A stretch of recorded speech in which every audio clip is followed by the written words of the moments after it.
جب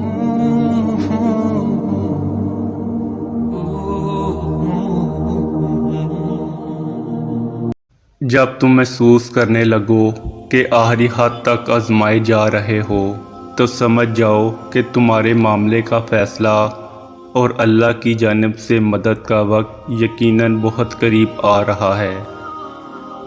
بس تم اللہ کی جانب سے آنے والے حکم کے انتظار میں صبر کیے رہو۔ اللہ کسی بھی حال میں تمہیں دربدر نہیں ہونے دے گا۔ آزمائشیں طویل ہو رہی ہیں تو سمجھ جاؤ تمہیں چنا جا چکا ہے۔ اللہ کے پیارے بندوں کی فہرست میں تمہارا شمار کیا جا چکا ہے۔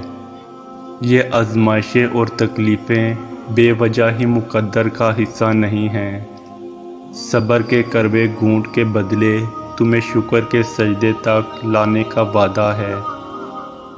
جب اللہ کو اپنے کسی بندے کا مانگنا پسند آ جاتا ہے تو وہ ہر روز اسے اپنے در پر بلاتا ہے۔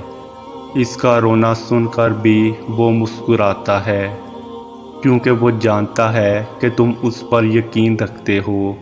اس کی محبت پر بہت مان ہے تمہیں، اسی لیے تو اس کے حضور دامن پھیلا کر روتے رہو اور جانتے ہو تب اللہ تمہاری دعائیں سننے کے باوجود عطا کرنے میں دیری کیوں کرتا ہے، کیونکہ وہ چاہتا ہے کہ تمہیں کچھ دیر اور خود کو مناتا ہوا دیکھ سکے۔ قبولیت کی تو وہ پہلے ہی ٹھان چکا ہوتا ہے، بس تمہیں سننے کے لیے وقت بڑھا دیتا ہے۔ تو پھر اسے مناتے رہو، کیا پتہ تمہارا منانا ہی اسے پسند آ جائے اور وہ تمہیں تمہاری چاہت سے نواز دے۔